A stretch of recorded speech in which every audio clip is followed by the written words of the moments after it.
Assalamualaikum warahmatullahi wabarakatuh. Selamat pagi adik-adik pembelajar. Semoga kita selalu dalam keadaan sehat dan selalu semangat belajar. Selamat berjumpa kembali dalam channel Bedah Buku PPKN kelas 7, 8, dan 9. Seperti biasa, sebelum pembelajaran ini dimulai, mari kita bersama-sama berdoa menurut agama dan kepercayaan kita masing-masing ya. Berdoa dipersilahkan. A'udzubillahi minasyaitonirrajim. Bismillahirrahmanirrahim. Rabbi zidni ilman warzuqni fahman waj'alni minas solihin. Selesai. Pada video kali ini, kita akan membahas materi pembelajaran PPKN kelas 7.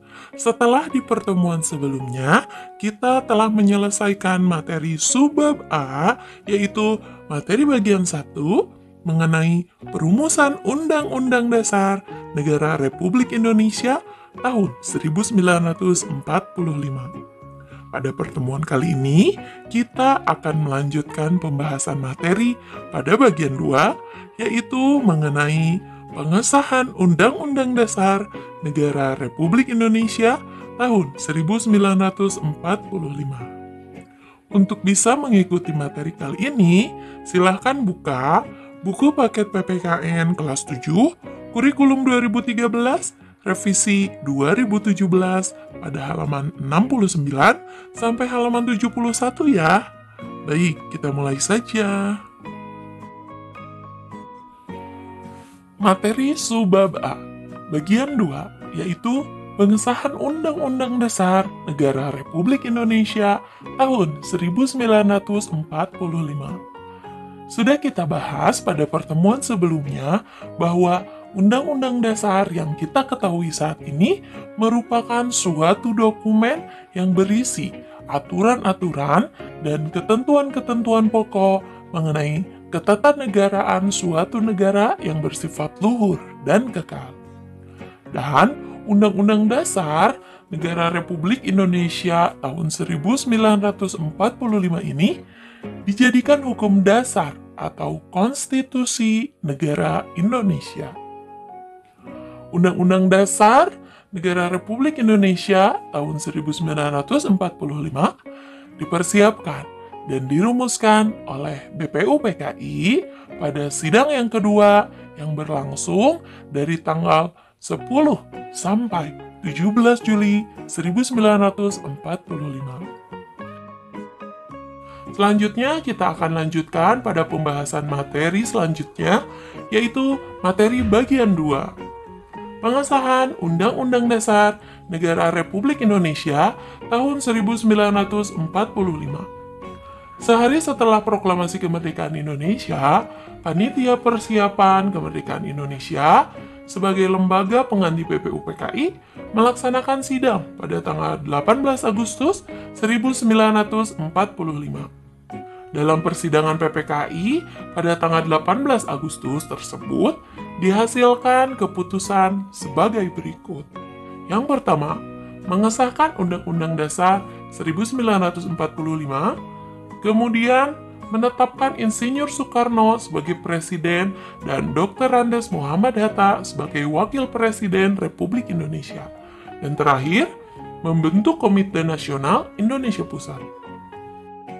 Sidang PPKI pun telah melakukan beberapa perubahan, yaitu rumusan pembukaan Naskah Piagam Jakarta dengan rancangan batang tubuh Undang-Undang Dasar hasil sidang BPUPKI yang kedua. Terdapat 4 perubahan yang disepakati adalah sebagai berikut. Kata mukadimah diganti dengan kata pembukaan. Kemudian sila pertama yaitu ketuhanan dengan kewajiban menjalankan syariat Islam bagi pemeluk-pemeluknya diganti dengan rumusan ketuhanan yang Maha Esa. Kemudian selanjutnya perubahan pasal 6 Undang-Undang Dasar yang berbunyi Presiden ialah orang Indonesia asli yang beragama Islam berubah menjadi Presiden ialah orang Indonesia asli.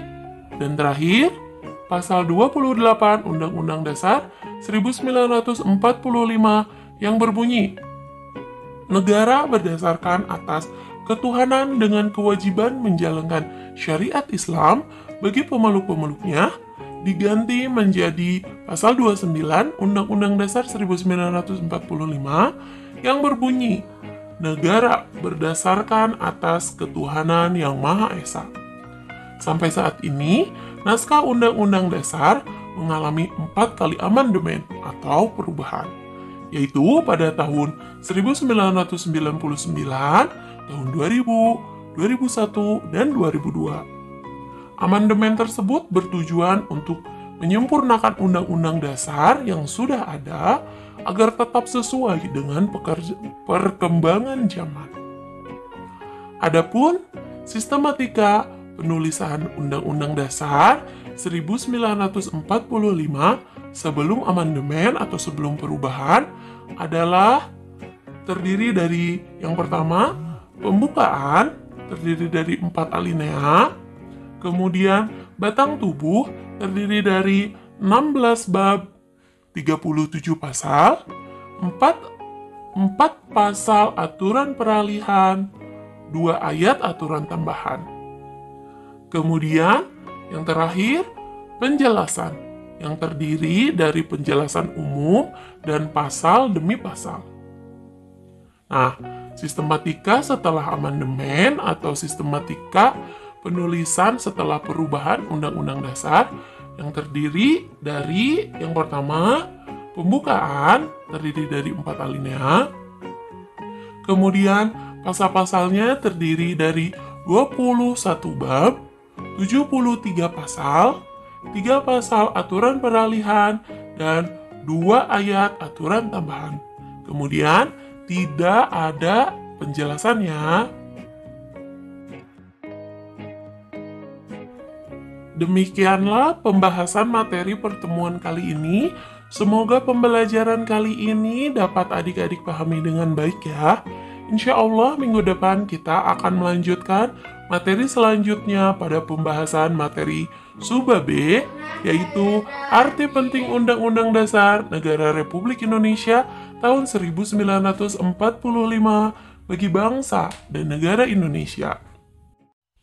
Untuk menambah pemahaman kalian, silakan jawab pertanyaan di samping ini ya. Saya ucapkan terima kasih telah menonton video belajar pada kali ini. Tetap semangat belajar dan selalu jaga kesehatan. Selamat berjumpa kembali di pembahasan materi selanjutnya. Wassalamualaikum warahmatullahi wabarakatuh.